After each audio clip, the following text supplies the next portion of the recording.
The whispers started the moment Marigold Hayes stepped into the hospital gala, wearing a dress 2 sizes larger than anything the other guests had ever seen, on a St. Agnes fundraiser stage.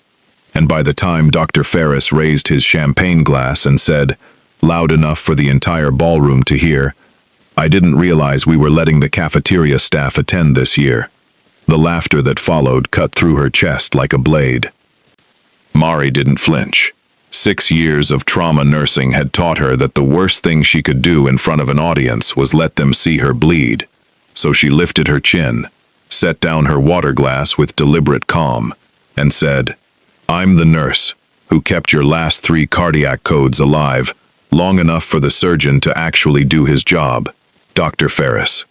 But please, keep talking.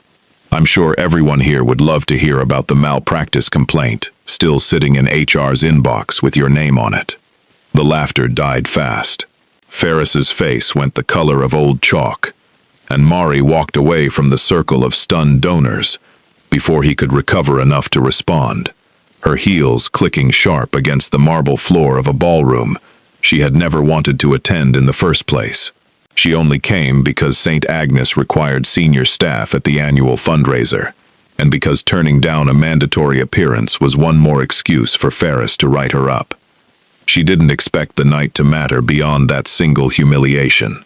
She didn't expect, 20 minutes later, to be paged overhead for a trauma emergency in the hospital's private wing, a section reserved for donors and board members that Mari had set foot in exactly twice in 6 years. GSW, upper chest, patients unconscious, bleeding's not stopping. The private wing's rattled nurse told her the second Mari pushed through the double doors, and one look at the man on the gurney told Mari everything she needed to know about why the entire wing had gone eerily silent, why 2 men in dark suits stood just outside the door, with hands hovering near their jackets, why nobody else in that hallway seemed willing to touch him. She recognized his face from newspapers she usually skimmed and forgot. Gabriel Moretti, the kind of name people in Chicago said quietly, if they said it at all. "Everyone out except essential staff," Mari said, already snapping on gloves, voice steady, despite the very obvious danger radiating off the men crowding the doorway. "I need pressure on this wound now, not later." One of the suited men stepped forward, instead of retreating. "You don't touch him until our people arrive. Your people aren't here, and he's bleeding out in front of you," Mari snapped, shoving past him toward the gurney. "So either get out of my way, or explain to whoever you answer to why you let him die waiting for permission." She worked fast, calling vitals, packing the wound, refusing to let the chaos in the room dictate the chaos in her hands. And it wasn't until the bleeding finally slowed enough for her to breathe that she noticed the second man in the doorway wasn't watching the patient at all. He was watching her, dark eyes sharp beneath a furrowed brow, studying her with an intensity that made her skin prickle even in the middle of an emergency. "You're the one from 3 years ago," he said quietly, once the gurney was finally stabilized and rolling toward surgery, his voice carrying an odd, unplaceable weight. "St. Agnes, the boy with the gunshot wound. You lied to the police that night." Mari's hands stilled on her gloves. "I don't know what you're talking about." "You do," he said, and something in the certainty of his tone told her arguing further would be pointless. "My name is Matteo Moretti. You saved my life 3 years ago, and never told anyone whose blood was on your hands that night. My brother's never forgotten it.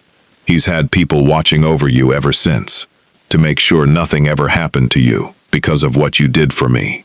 The words landed like a physical blow, 3 years of assumed anonymity, collapsing in a single sentence. Before Mari could process it, before she could ask a single one of the dozen questions crowding her throat, a woman in hospital administration burst through the doors, breathless and pale. "Ms. Hayes, thank God. Mr. Moretti's people are requesting you specifically for post-operative care. Private compensation, private security. The board's already approved it." She hesitated, glancing nervously toward the men still lingering by the door. They said if you refuse, they'll find another hospital entirely willing to accommodate the request and take their foundation's annual donation with them. Mari looked past the administrator toward the two suited men, toward Matteo Moretti's unreadable expression, understanding with growing unease that whatever debt this family believed it owed her, it had just been transformed into an obligation, with no clear exit. Somewhere down the hall, Dr. Ferris's earlier insult still burned faintly beneath her ribs. Humiliation and disbelief tangled together as she realized the same man who'd called her cafeteria staff in front of a ballroom of donors was about to watch the hospital hand her, without hesitation, into the private care of Chicago's most dangerous family. "Fine," Mari said finally, voice steadier than she felt. "I'll take the case, but I want it on record that I'm not doing this because your family's scared of what happens if I say no." Something flickered behind Matteo's eyes, almost like relief, almost like recognition of a woman his brother had apparently been right about for 3 years. "Good," he said quietly, "because Gabriel doesn't respond well to people who only help him out of fear. You're about to find out exactly what that means." Gabriel Moretti came out of surgery just after midnight, and Mari was waiting when they wheeled him into the private recovery suite, because whatever debt this family thought it owed her, she intended to do the job properly, or not at all. She'd expected him to be sedated for hours. She hadn't expected him to wake within 40 minutes, eyes finding hers across the room with a clarity that unsettled her more than the gunshot wound ever could. "You're the nurse from 3 years ago," he said, voice rough from the anesthesia, but steady, in a way that told her he'd been waiting to say those words for longer than tonight. "I remember your face better than I remember most people I've known for a decade. You should be resting," Mari said, checking his monitor instead of answering, refusing to let the weight of his attention pull her off task. "I don't rest well," Gabriel said. "Ask anyone who's worked for me." "Then I suppose we'll both be uncomfortable for the next few weeks," Mari said crisply, and something that might have been the start of a smile crossed his face, before pain pulled it back into a grimace. The following days established a rhythm neither of them acknowledged out loud. Mari managed his recovery with the same clinical precision she brought to every patient, refusing every attempt Gabriel made to turn medical check-ins into conversation. And Gabriel, in turn, seemed to find her refusal more interesting than compliance would have been. "You don't flatter me," he observed on the third day, watching her change his dressing with brisk efficiency. "Everyone in my life flatters me. My capos, my associates, even Sophia when it suits her. You haven't said one polite thing to me since you walked into that recovery room. I'm not here to make you feel good, Mr. Moretti. I'm here to make sure you survive." Mari taped the fresh gauze into place, refusing to meet the intensity in his gaze. "If you wanted flattery, you should have hired a different nurse." "I didn't hire you for flattery," Gabriel said quietly. "I hired you because 3 years ago, you looked at a bleeding child and didn't care whose son he was, or what it would cost you to save him. That kind of person is rarer than you think in my world." Mari said nothing, though something in her chest tightened at the sincerity in his voice, a sincerity that felt entirely mismatched with everything the newspapers had ever printed about him. The first real conflict between them came 4 days later, when Gabriel insisted on leaving his bed to take a business call, despite Mari's explicit orders against unnecessary movement. "You'll tear the internal sutures if you keep straining like that," Mari said sharply, physically blocking the doorway when he tried to walk past her toward his study. "I don't care who's on the other end of that phone call. It can wait until your body isn't actively trying to bleed internally. This is my house, and that call cannot wait," Gabriel said, voice hardening into the register Mari imagined made grown men flinch. "Then have it wait anyway," Mari said, refusing to move, refusing to let his tone intimidate her, the way it clearly intimidated everyone else in this house. "Because I didn't spend 6 years in an ER to watch a grown man undo 3 days of careful surgery because he can't sit still for a phone call. For a long, tense moment, Gabriel simply stared at her, and Mari watched something shift behind his expression, surprise giving way to something that looked almost like respect. "Nobody talks to me like that," he said quietly. "Then it's about time someone started," Mari said, and to her genuine surprise, he stepped back from the doorway and let her lead him back to bed. It was that same evening, while reviewing his chart before her shift ended, that Mari noticed the first thing that didn't sit right.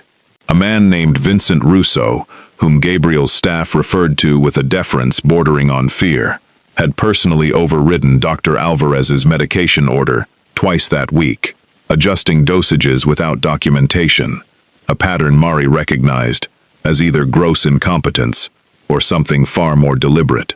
"Who approves changes to physician orders in this house?" she asked Mateo quietly, finding him in the hallway outside Gabriel's suite. "Vincent handles everything logistical," Mateo said, shrugging, though something flickered briefly across his face, quick and uneasy. "He's been with the family longer than I've been alive. If he changed something, he probably had a reason." Mari filed the discrepancy away, unwilling to raise an unfounded accusation against a man who apparently held near total trust within this household. But the unease didn't leave her, and it deepened considerably the following morning, when she overheard Vincent's voice through the study's half-open door, low and clipped, speaking to someone on the phone, in a tone that carried none of the loyalty his position implied. "The shipment moves as planned, regardless of Gabriel's condition. He doesn't need to know every detail of how it's routed." Mari froze in the hallway, coffee cup forgotten in her hand, and it was in that exact moment that Vincent stepped out of the study and found her standing there, close enough to have heard everything. His expression didn't change, not visibly, but something cold passed behind his eyes as he studied her. A calculation Mari recognized instantly, from 6 years of learning to read dangerous people in trauma bays.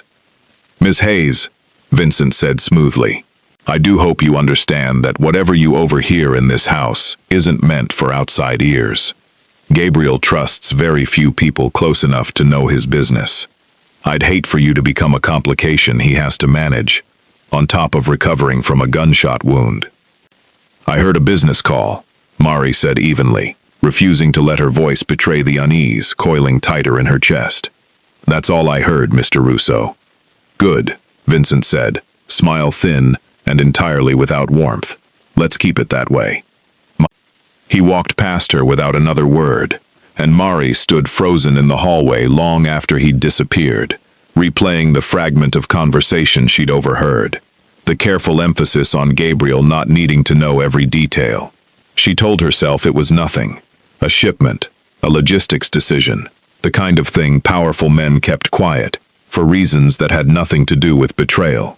But that night, reviewing Gabriel's chart one final time before her shift ended, she found something that made the unease in her chest turn into something closer to alarm.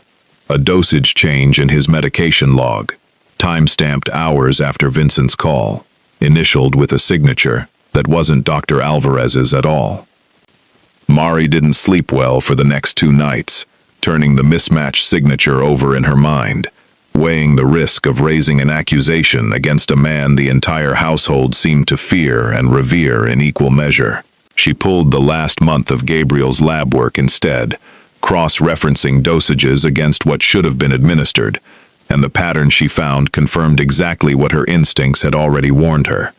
Someone was adjusting his medication in small, careful increments, the kind of tampering designed to look like a slow, natural failure to heal, rather than an attack. She brought her findings straight to Gabriel, rather than to Dr. Alvarez, understanding on some level that whoever had falsified the signature had likely done so with enough authority to make Alvarez hesitate to question it. Gabriel listened to her explanation in silence, jaw tightening with each number she laid out, and by the time she finished, something had shifted behind his eyes, into the particular stillness she had already learned meant danger for whoever had caused it. He switched physicians within the hour, and had an independent lab rerun every sample under an assumed name, moving with a quiet, controlled urgency that told Mari she had just witnessed the machinery of real power responding to a genuine threat. He said little about who he suspected, though the careful way he avoided saying Vincent's name told her more than an accusation would have. It was 2 days later, once the new labs confirmed everything Mari had found, that Gabriel came looking for her in the estate's kitchen, exhaustion, and something gentler than exhaustion mixed together on his face. He didn't thank her the way other people thanked her, with the vague, dismissive gratitude of someone who assumed her competence was simply doing her job. He studied her instead, quiet and searching, the way someone studies a person they are only beginning to understand they underestimated. The moment stretched long enough that Mari felt the air between them change, charged and unfamiliar, and when Gabriel finally closed the distance between them, it wasn't with words. It was in the careful, deliberate way he reached for her hand, turning it over gently to examine the faint bruise she'd gotten hours earlier, catching a falling supply tray. An injury so minor, she hadn't mentioned it to anyone. He traced his thumb once over the mark, silent, and the tenderness in the gesture said more than any thank you could have. The moment ended abruptly when Vincent Russo stepped into the kitchen without knocking, his gaze sliding cold and assessing between the two of them before settling, with unmistakable contempt, on Mari. He said nothing about what he'd witnessed, only informed Gabriel that a shipment situation required his immediate attention. But the look he gave Mari on his way out carried a promise she understood instinctively. Whatever careful loyalty this household still extended to Vincent Russo, she had just become someone he considered dangerous enough to remove. 3 weeks into his recovery, Gabriel Moretti had stopped pretending the rules of his own house applied to him the way they applied to everyone else, and Mari had stopped pretending she didn't notice the way his eyes tracked her across every room she entered. It happened first in small ways. He asked her opinion on decisions that had nothing to do with medicine, watched her reactions to household matters with a curiosity that unsettled her more than any of his usual intensity. Mari told herself it was simple attentiveness, the natural result of two people confined to close quarters for weeks. But she stopped believing that particular lie the night she found him alone on the terrace, at 2 a.m, staring at nothing, a bottle of scotch beside him that he hadn't touched. "You should be asleep," she said, stepping out into the cold air, despite every professional instinct telling her to leave him to his solitude. "I don't sleep on the anniversary," Gabriel said, not looking at her, voice carrying none of its usual control. 18 years ago tonight, my parents died in a car that was supposed to be safe. I was 17. Matteo was 2. I've spent every year since making sure nobody in this family is ever that unprotected again. And every year on this exact night, I failed to feel like any of it was enough. Mari sat down beside him without asking permission, something in his voice pulling her closer rather than pushing her away. "It's not weakness to still feel that," she said quietly. "Grief doesn't disappear because you built an empire around not feeling it." "Is that professional opinion, Ms. Hayes?" Gabriel asked, a ghost of dry humor cutting through the rawness in his voice. "That's just opinion," Mari said. "I don't charge extra for the honest kind." He looked at her then, really looked, something unguarded crossing his face that she suspected very few people in his life had ever been permitted to see. For a moment, sitting together in the cold October dark, the distance between the powerful Mafia boss and the nurse, who refused to be intimidated by him, seemed to collapse entirely. And Mari understood, with a flicker of fear, sharper than anything Vincent Russo's cold stare had ever produced, that she was no longer simply managing his recovery. She was beginning to care about the man underneath it. The moment shattered 3 days later, and it shattered publicly. Sofia Castellano arrived unannounced on a Thursday afternoon, sweeping through the estate with the easy confidence of someone who had once expected to be its mistress, and found Mari adjusting Gabriel's bandages in the study, with an intimacy that clearly did not sit well with her.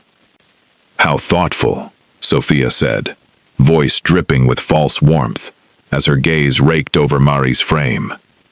"That Gabriel's found someone so dedicated to his care. Though I suppose it makes sense. A woman your size must understand what it's like to need constant looking after." Mari's hands didn't shake, though something hot and humiliating rose in her throat.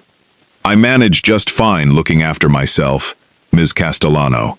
It's Mr. Moretti who currently requires the assistance." "Careful, darling," Sophia said, smile sharpening. "Gabriel's fondness for strays has always been temporary. Ask any of his previous arrangements." "That's enough, Sophia," Gabriel said, voice hard, though Mari noticed, with an ache she refused to examine too closely, that he hadn't actually contradicted the insult itself, only its volume.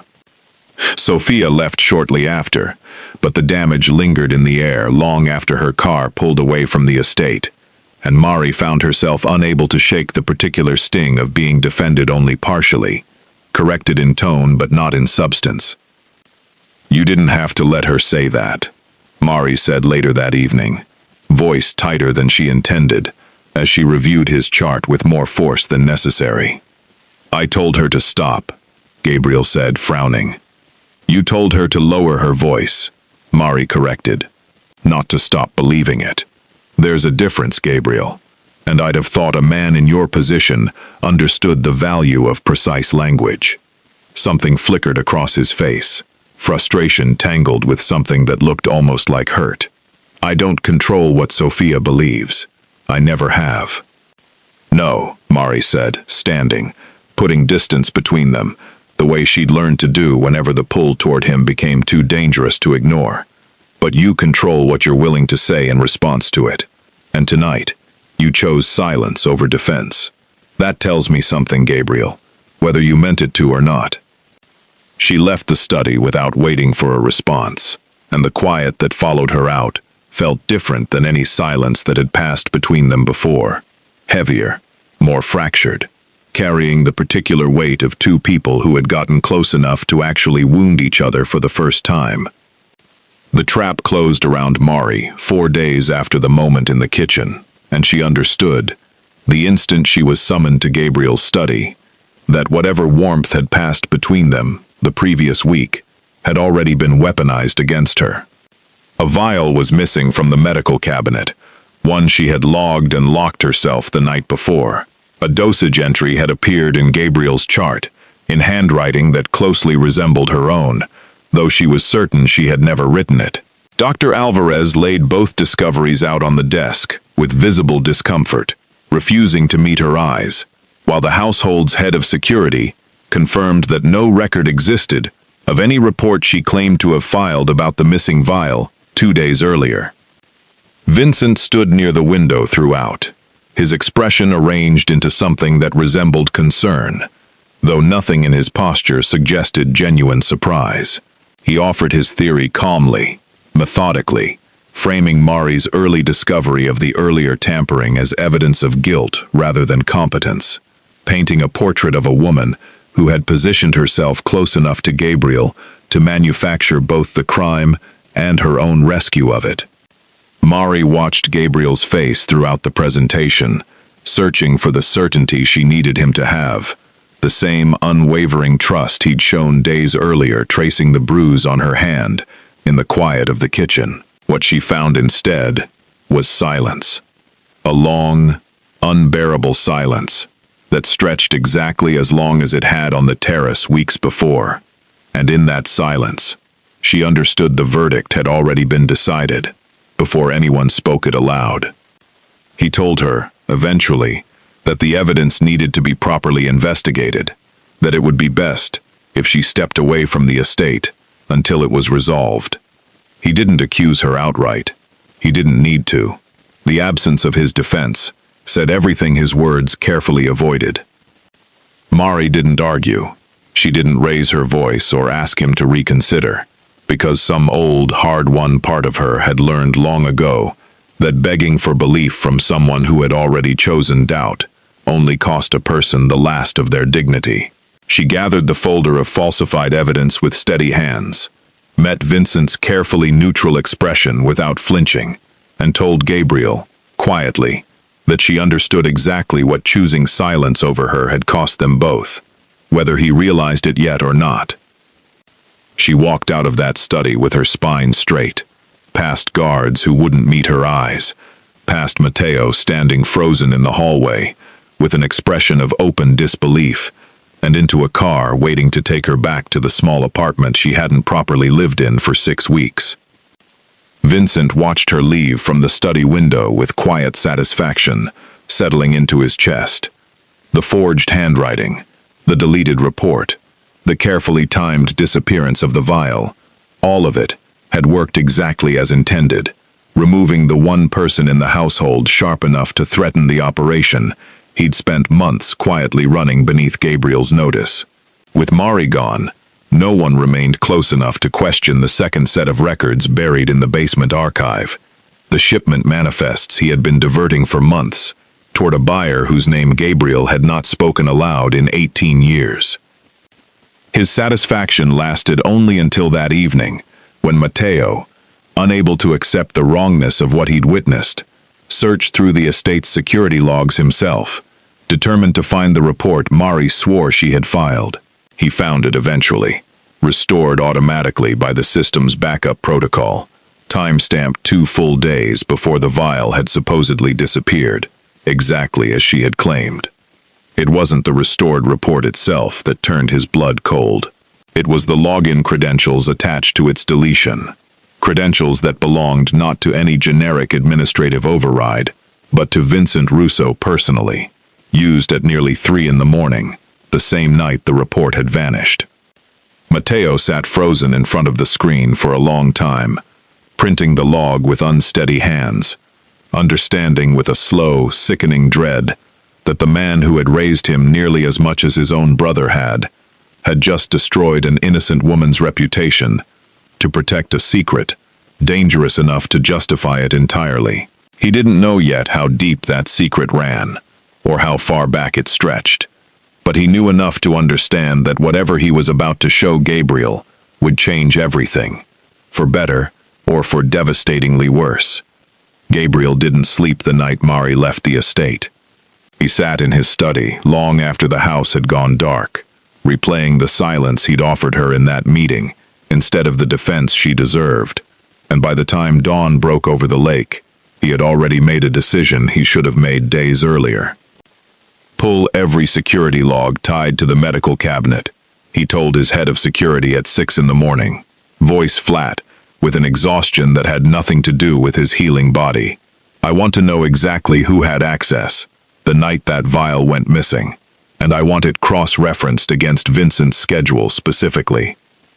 It was Mateo who found the discrepancy first, hunched over the terminal with the particular focus of someone trying to fix a mistake he felt responsible for. Gabriel, the security report Mari said she filed. It's here.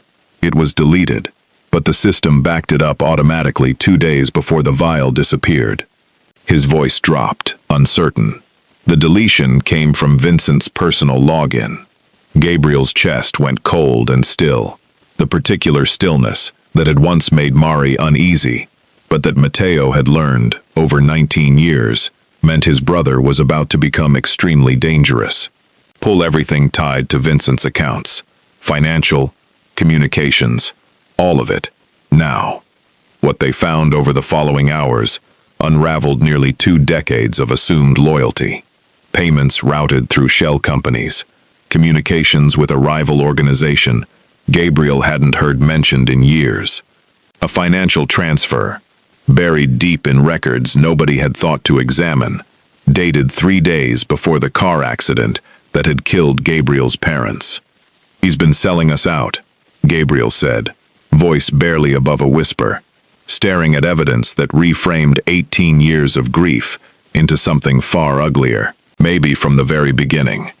Before he could process the full weight of it, his phone buzzed with an alert from the security detail he'd quietly kept near Mari's apartment since the night at St. Agnes 3 years ago, a protection she had never known existed. Unknown vehicle outside Ms. Hayes's building. 2 occupants, requesting instructions.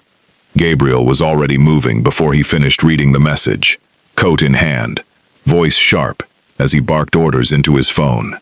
Get eyes on that building immediately. Do not let that vehicle near her door. The line crackled with tension on the other end. Sir, they're already breaching the entrance. The call cut off entirely.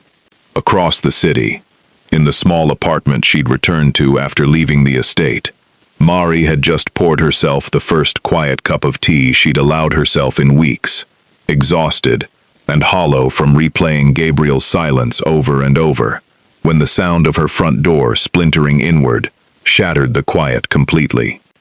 She didn't have time to reach for her phone before a gloved hand clamped over her mouth, dragging her backward, and the last coherent thought Mari managed to hold on to before something sharp bit into her arm and the room tilted sideways into darkness was the sound of a voice she recognized instantly, calm and precise, even in the chaos of her own apartment. Tell Gabriel his little nurse sends her regards, Vincent Russo said quietly to the man beside him, watching Mari go limp against the restraint. And tell him, if he wants her back breathing, he already knows exactly what price the Andreottis are asking. Gabriel arrived at her apartment 11 minutes later to find the door hanging from its hinges, an overturned lamp, a single dropped syringe cap glinting on the floor, and no trace of Mari anywhere in the space that still smelled faintly of the tea she'd apparently just poured. He stood in the wreckage of her home for exactly 3 seconds before something in him went colder and more purposeful than anything 18 years of running an empire had ever demanded of him. Find her, he said, voice a low, controlled thing that made even his most hardened men take an involuntary step back. I don't care what it costs. Find her before Vincent decides she's worth more to him dead than alive. They traced Vincent to an abandoned distribution warehouse the family hadn't used in 3 years, a property Vincent himself had once helped Gabriel's father acquire, and the irony of that fact settled bitterly in Gabriel's chest as his team moved into position around the perimeter in the gray hour before dawn. There's something else, Matteo said quietly, crouched beside his brother behind a stack of rusted shipping containers, voice tight with a guilt he'd clearly been carrying since he found the first deleted file. The financial transfers I found. They didn't stop after our parents died, Gabriel. They continued, every year, and this year's largest payment came through an account tied to Sophia's family, months before her engagement to you ever ended. Gabriel went very still. Sophia knew what Vincent was. I think she's done more than know, Matteo said. I think she's been working with him. Whatever response Gabriel might have made was cut short by the signal from his lead man, and he moved without hesitation, the way he always did when it mattered most. Inside the warehouse, beneath a single hanging work light, Mari sat bound to a metal chair, groggy from sedation, but her eyes sharp and furious when they found his across the concrete floor. You came, she said, voice hoarse. I should never have let you leave in the first place, Gabriel said, the words raw and unrehearsed, though Vincent stood 8 feet away, with a gun leveled at Mari's temple, and 3 armed men flanking him. Touching, Vincent said, voice cold. But we still have business, Gabriel. I walk out of here with the last shipment intact, and your nurse gets to keep breathing. Or we can waste time on reunions while the clock runs out on that offer. I already know everything, Vincent, Gabriel said, stepping forward slowly, hands visible. 18 years of everything. The payment 3 days before my parents' accident, and I know Sophia's family has been funding you every year since, which means this was never a single betrayal. It's been a business arrangement since before I could legally drink. Something cracked behind Vincent's composed expression, quick and genuine. But before Gabriel could press further, gunfire erupted from the warehouse's side entrance, and in the chaos that followed, Vincent used the distraction to shove one of his own men into the crossfire and disappear through a service door Gabriel's team hadn't fully secured. "He's running," Matteo shouted, already moving toward the door, but Gabriel caught his arm hard enough to stop him. "Mari first," Gabriel said, voice absolute, already crossing to cut the last of her restraints himself. "Vincent doesn't matter right now." They secured the warehouse, treated the wounded, and confirmed Vincent had escaped clean through a tunnel system Gabriel's own father had apparently built decades earlier, for exactly this kind of emergency. A detail that told Gabriel, with a fresh wave of fury, exactly how long Vincent had been planning for the day his betrayal might be discovered. It was 2 days later, once Mari had recovered enough to leave the estate's medical wing, that the second half of the twist arrived on Gabriel's desk in the form of an anonymous package containing photographs and recorded conversations, evidence Vincent himself had apparently kept for insurance, delivered by a courier who vanished before anyone could question him. The photographs showed Sofia meeting with Andreotti representatives at regular intervals stretching back over a year, well before her engagement to Gabriel had officially ended. Proof that the woman who had once called herself his fiancée had been feeding Andreotti information the entire time, using her access to Gabriel's world to help orchestrate the very deal Vincent had nearly completed. "She's still engaged to an Andreotti cousin," Matteo said grimly, reading through the documents beside his brother. "This wasn't jealousy, Gabriel. This was strategy. She was never going to marry you. She was positioning herself to inherit whatever was left once Vincent finished selling us out completely."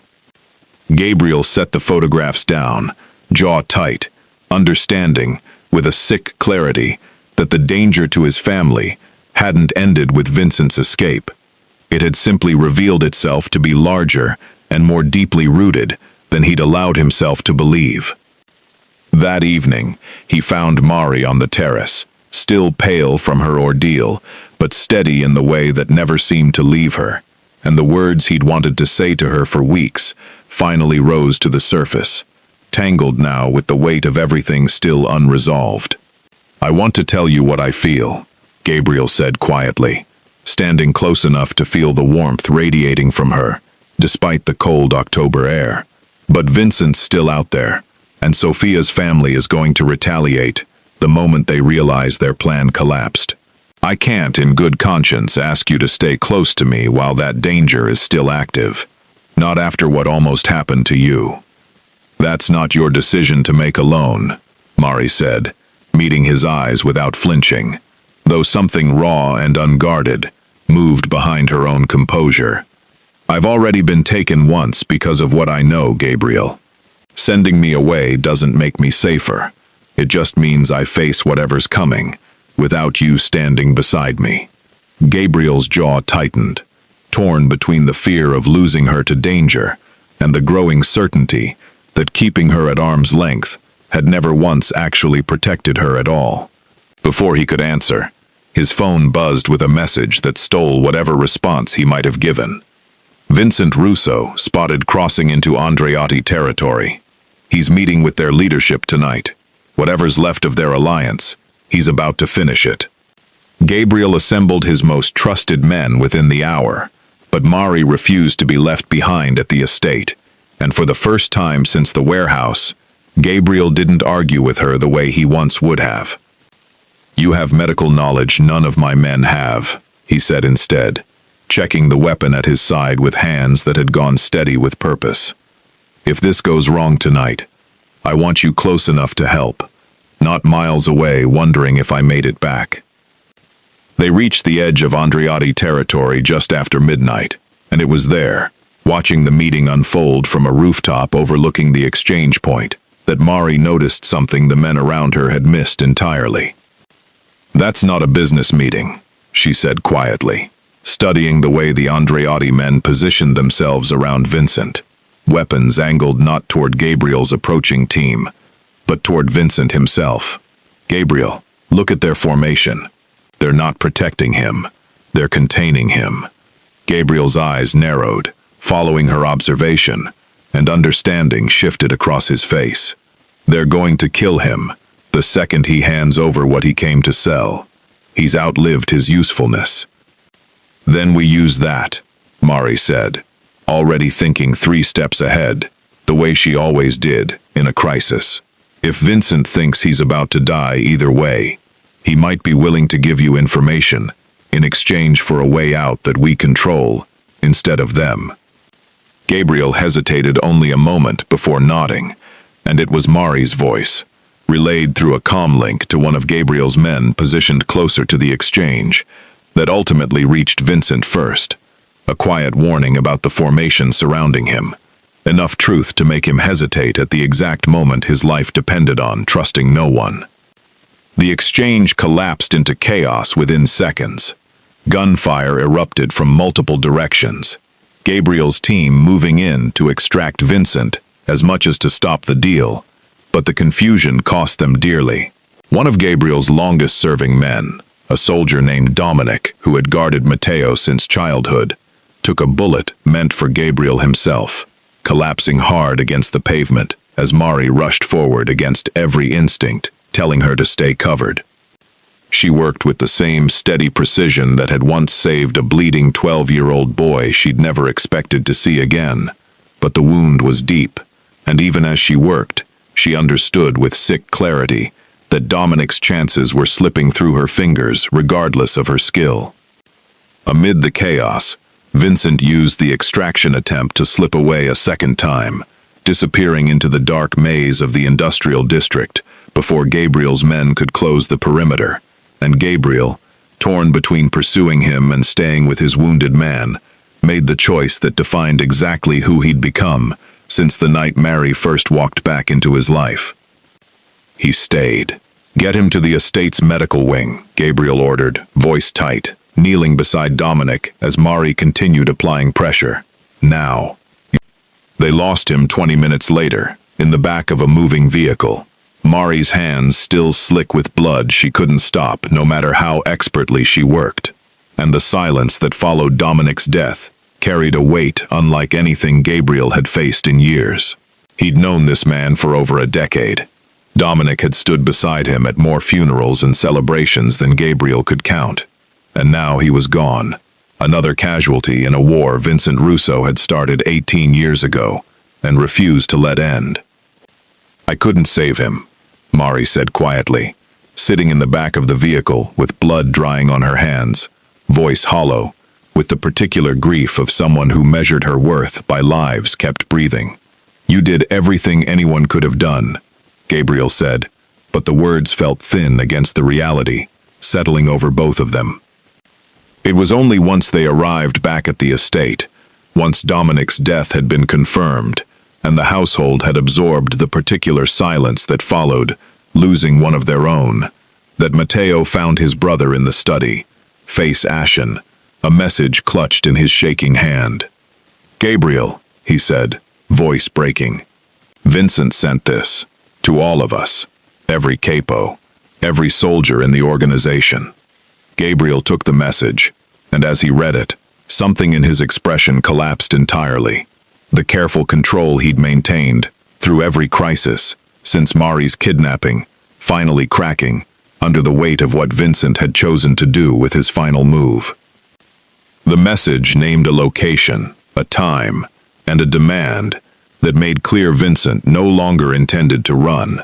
He intended to burn everything down on his way out, starting with the one person he correctly understood mattered more to Gabriel than the entire empire he'd spent 18 years building. Mari. Vincent's message named an abandoned pier on the industrial waterfront, a location Gabriel recognized instantly as the site where his father had once conducted the family's earliest deals, a place Vincent had chosen with deliberate cruelty, forcing Gabriel to face his final betrayal in the exact place where the family's legacy had first taken root. "He wants me there alone," Gabriel said, reading the message a second time in his study, jaw set with a grim finality that made Mari's stomach drop. "You're not going alone," she said immediately. "He'll kill you the second he sees you," Gabriel said, turning to face her fully, something raw and desperate cracking through his usual composure. I've already lost Dominic tonight. I won't lose you too, Mari. Not to him. Not after everything. You don't get to decide that for me, Mari said, voice steady despite the fear coiled tight in her chest. I've been fighting my own battles since long before you decided I was worth protecting, Gabriel. I'm not asking your permission. I'm telling you I'm coming, because if this ends tonight, I refuse to spend the rest of my life wondering if I could have made a difference. Gabriel stared at her for a long moment, something shifting behind his eyes, and when he finally spoke, his voice had lost its argument entirely. Then stay close, and if I tell you to run, you run. They arrived at the pier just before 3 a.m, Gabriel's men positioned at a distance per Vincent's explicit instructions, and found him standing alone beneath a flickering docklight, older and more tired than Mari remembered from the warehouse, a man finally cornered by 18 years of choices he could no longer outrun. You brought her, Vincent said, something almost like disappointment crossing his face. I told you to come alone, Gabriel. You lost the right to give me instructions the moment I found out what you did to my parents, Gabriel said, voice flat and absolute. It ends tonight, Vincent, one way or another. You think this ends with me? Vincent said, laughing without humor. Sophia's family will simply find someone else. The Andreottis have been circling this territory for 18 years, Gabriel, and they'll keep circling long after I'm gone. I was never the disease. I was just the symptom you finally noticed. Maybe, Gabriel said, but you're the symptom standing in front of me right now. What happened next unfolded exactly as Mari, watching every subtle shift in Vincent's posture with the same clinical focus she brought to every crisis, had feared it might. Vincent's hand moved toward his jacket, not toward Gabriel, but toward her, the one leverage he had left, the one card he'd been saving. She moved before conscious thought caught up with instinct, throwing herself sideways as the shot cracked across the pier, and in the chaos that followed, Gabriel closed the distance between himself and Vincent with a speed born of 18 years of controlled fury, finally released. The struggle was brief, brutal, and ended with Vincent disarmed and pinned against the pier's railing, Gabriel's forearm hard against his throat. Look at her, Gabriel said, voice shaking with a rage he'd spent his entire adult life suppressing. Look at what you were willing to destroy tonight to save yourself. My parents, Dominic, her. How many more, Vincent? How many more people were you willing to sacrifice to keep your secret buried? Vincent said nothing, and in his silence, Gabriel found something close to an answer. He didn't kill him. Instead, security arrived within minutes, Gabriel's own men securing Vincent for the reckoning that would follow, a public accounting before the entire organization, rather than a quiet execution on a forgotten pier. It was a decision, Mari understood watching him make it, that marked exactly how far Gabriel had come from the man who once believed silence and violence were the only currencies that mattered. 3 days later, standing before the assembled leadership of an organization that had once whispered doubts about the curvy nurse who'd wandered too close to their world, Gabriel laid out 18 years of betrayal in full, unflinching detail, Vincent's crimes displayed on evidence no one in that room could dispute. When capos who had once dismissed Mari as hired help watched Gabriel name her, publicly and without hesitation, as the reason both he and his brother were alive, something in the room shifted permanently, respect settling where contempt had once lived. That evening, Gabriel found her on the terrace, the same terrace where everything between them had first begun to unravel and then slowly rebuild. I hesitated once, he said quietly, taking her hands in his own. I let Vincent's lies almost cost me everything that actually matters. I won't make that mistake again, Mari. I don't want an empire built on fear anymore. I want a life built on the one thing Vincent never understood, the thing you taught me without ever meaning to. Trust that isn't bought or forced, just earned, slowly, the way you earned mine. That's a beautiful speech, Mari said, throat tight. But I need more than words, Gabriel. Then let me show you instead, he said, and for the first time since the night she'd walked back into his life, he closed the distance between them completely. No hesitation, no silence, nothing held back at all. 6 weeks later, Mari stood in the same emergency room at St. Agnes Memorial, where this entire story had begun, though she no longer carried the same uncertainty she'd walked through those hallways with for 6 years. She'd returned to finish her notice period, refusing to leave her colleagues without a proper transition, despite Gabriel's insistence that she never needed to work another day, if she didn't want to. Dr. Ferris found her in the break room on her final shift, his usual condescension noticeably absent. He mentioned, stiffly and without quite meeting her eyes, that he'd heard about her new position leading emergency operations for the Moretti Family Foundation's upcoming community clinic, and offered something that resembled an apology for years of comments about her capabilities. Mari accepted it without softening the moment for his comfort, making clear that his apology was owed, regardless of who she was now involved with. Owed because he had simply been wrong, every year, about what competence was supposed to look like. She left him standing there, and for the first time in 6 years, didn't look back to see how he'd taken it. The Moretti Family Foundation, established quietly in the months following Vincent's exposure and eventual public reckoning before the organization's leadership, had become Gabriel's answer to 18 years of violence built on his father's legacy. A legitimate medical clinic, designed almost entirely under Mari's direction, meant to serve Chicago's underserved neighborhoods with the same competence she had once brought to a public hospital that barely acknowledged her worth. It was, Gabriel told her one evening, while they reviewed blueprints spread across his study desk, the first thing he had ever built that had nothing to do with fear, and everything to do with the woman who had taught him that strength and gentleness were never opposing forces. Matteo threw himself into the clinic's early planning, with a dedication that surprised no one who understood the particular healing that comes from building something good out of something broken. He had begun seeing a therapist, quietly working through 18 years of grief he had never been permitted to properly feel, and the easy laughter that slowly returned to his face over the following months said more about the family's recovery than any conversation could have captured. The wedding took place on a crisp spring morning, on the estate's back lawn, overlooking the same lake where Gabriel had first admitted, on a cold October terrace, that his gratitude toward her had become something far less simple than debt. Mari wore a dress that fit her exactly as she was, curves and all, refusing every suggestion from the designer to slim the silhouette into something more conventionally expected of a woman marrying into Chicago's most powerful family.